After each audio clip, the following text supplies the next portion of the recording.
Heyo YouTube, what's up and welcome back to the channel. Thank you for all the constant support. You've been doing it, you've been killing it. Thank you very much. So, again, welcome to the series. Was it worth it?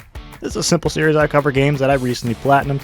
Well, aka buy, play, and platinum, because I want to include everybody in this, but mostly it's a kind of PlayStation thing for platinums. But overall, all achievement hunters, all game enthusiasts are welcome. So, in this video, I'm going to be covering Saints Row the 3rd. I platinumed it on February 13th, 2023, and I got a simple question. Was it worth it? Was it worth it to buy, play, and platinum? Let's jump right into it. Building up the Saints brand to bigger and better things, bigger and better meaning energy drinks and movies in this case, we see the Saints gear up for a bank robbery in Stillwater, which ultimately is their downfall, but fuck it, we're going to sell so much merchandise with this. Following through, we end up finding our way to the top of the bank vault where we fight off waves of cops, eventually fumbling into cuffs, bailed out by the head of the bank we just robbed, head of the Morningstar, Felipe Loren. We become an unwilling business partner sitting in front of the head of the Trifold Syndicate waiting for our fate as we decide between giving up our company's profits in exchange for living. Breaking free and making our way through the plane we were just held captive on, having our good old friend Johnny Gat sacrifice himself in the process. Sliding over to an action-packed dive sequence in order to land into our main setting of Steelport. The player and Shandi meet up with Pierce, fighting our way to acquiring the Saints' main safe house, and on the way we pick up Kinsey, an ex-FBI tech nerd, Zemos, our beloved auto-tune pimp, and Angel, a rattled professional wrestler. Throughout the entirety of these events, we are marked with a price on our heads by Lauren, prompting the three tiers of the Syndicate to destroy the Saints by any means.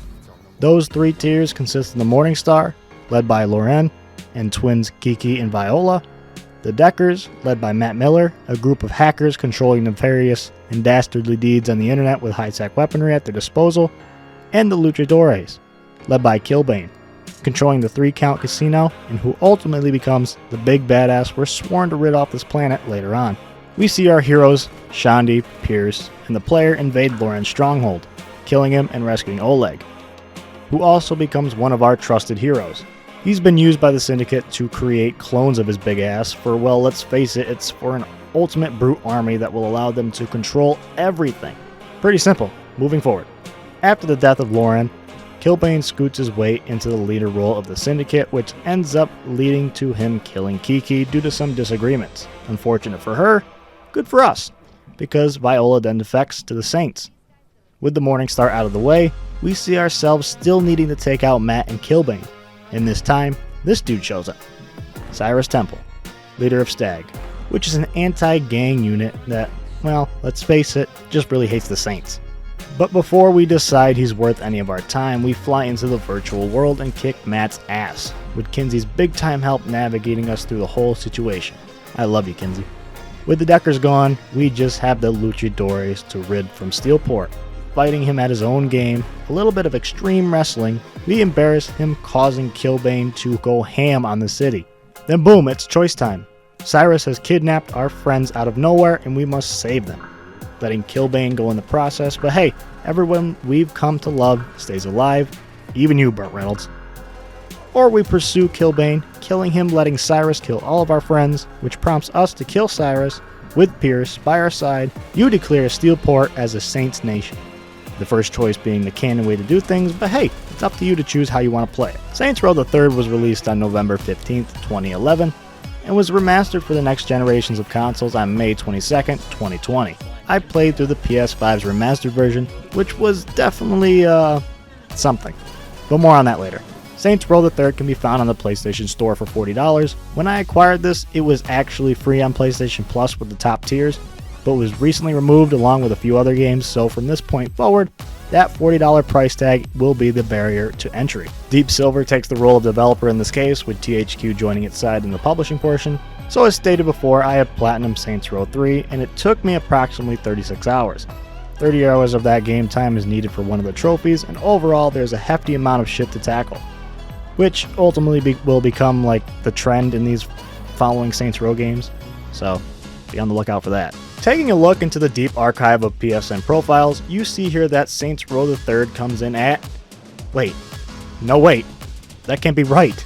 It seems to me that I've come in 6 hours past the average time. How could this be? Nah, I'm just fucking with you. I know why.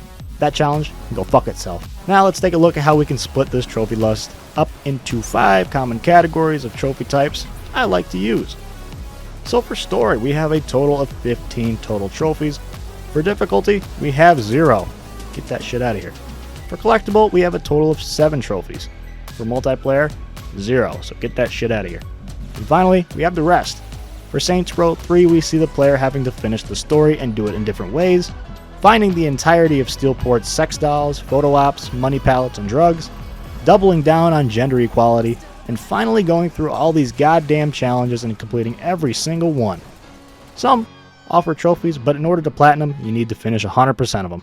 So, make a lot of saves throughout because you might miss something.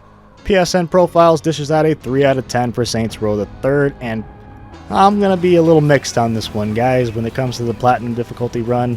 Although relatively straightforward and enjoyable, the process of this platinum being only achievable after 30 hours and with a significant amount of grinding to do, that some will find very, very tedious. I'll have to jump this up a whole point for my rating. I'm going to give it a 4 out of 10. Now for my ratings for just the overall game experience, we have length and enjoyability. So I'm going to cover length and enjoyability. Engulfs 3 different kind of categories here: story, game mechanics, and visuals all in one. I've got a 3.5 out of 10 for game length, seeing that this takes on average 30 to 40 hours, and I've got an 8 out of 10 for enjoyability.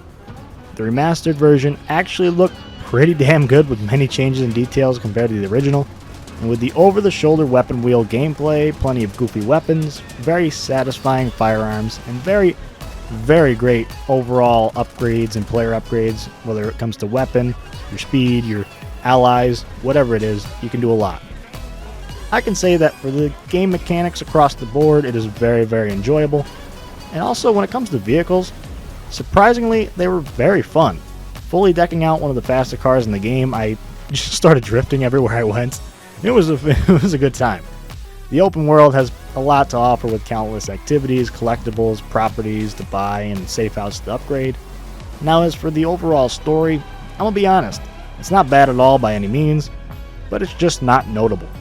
It's a subpar story carried by the funny moments, constant action, and a very likable cast of characters that we call our Saints. Nonetheless, it's still a very fun time, until you try to actually play the game. When it comes to the remastered version, I found that it would be one of the worst games when it came to crashes and trying to work multiplayer. At least 20 times. At least. Honestly, I wasn't counting this, so this might be generous with me saying 20 times, but this game has crashed and or bugged out on a quest, completely fucking up everything multiple times. It was a very unfortunate issue when it came to multiplayer, playing through the game, and it almost costed me and my buddy this platinum entirely, if it wasn't for the impeccable autosaving the game had. I'm gonna be honest, this is the best I've ever seen when it comes to autosaving. And following Saints Row games have this too, so thank God. Every time, and I mean every time you did something remotely significant when it came to filling up that progress bar on whatever challenge you were on or whatever you were doing, it would autosave. Pick up a collectible? Autosave. Buy a property? Autosave. Beat a challenge? Autosave. So on and so forth. You get what I'm saying. Autosave. All I did was say autosave. Autosave. Why are you saving? Autosave. Whatever, fuck off. Well, overall, is it worth it to buy, play, and platinum Saints Row the 3rd? Yes. Yes, it is. I know I just talk shit, but again, I must mention, I played this for free. So if I had to spend that $40, I might not have ever gotten around to playing it at this moment. So currently, if you can find this on sale, I would definitely pick it up. Is it worth that $40 price tag? Well, sort of. Here's the thing. There's plenty of content in the game, including DLCs that I didn't even play at all. So yes, it's worth that $40. But I'd still wait for a sale, which this game can be found pretty commonly during one, so you don't have to worry about that. As for playing, like I mentioned, plenty of content, a blast to play with a buddy when it doesn't crash, and overall just some good old-fashioned over-the-shoulder run-and-gun mayhem, so it's worth it there. Finally, for the platinum, this is going to be a tedious ride down the challenge list, because all of the shit, in my opinion, is way too steep when it comes to numbers that you need to acquire in order to reach things, for things to be completed. Now thankfully a portion of these challenges have their own trophies tied to them, so you're not just doing the tedious challenges for the sake of completing the tedious challenges. The rest of the trophies are a breeze, and you'll be able to obtain that 30 hours of game time without having to just leave your game running for that last couple hours, so don't worry about it. Because you'll be stuck trying to get from one point to another without exploding in these worthless pieces of shit. Thank you everybody for watching and sticking around for this video. You guys have showed tremendous support on the last two, so I'm going to keep this going. I got games I've played, I got games I platinumed, I got games lined up on the backlog, so there's going to be plenty of games coming out. And like I mentioned throughout this, other Saints Row games will be covered again. So if you've been sticking around for this content or you just arrived, please stick around for further videos because there's going to be plenty coming out. So please like, comment, subscribe, all those beautiful things because this is going to continue. I love the support. You guys are killing it. Feel like I'm doing good.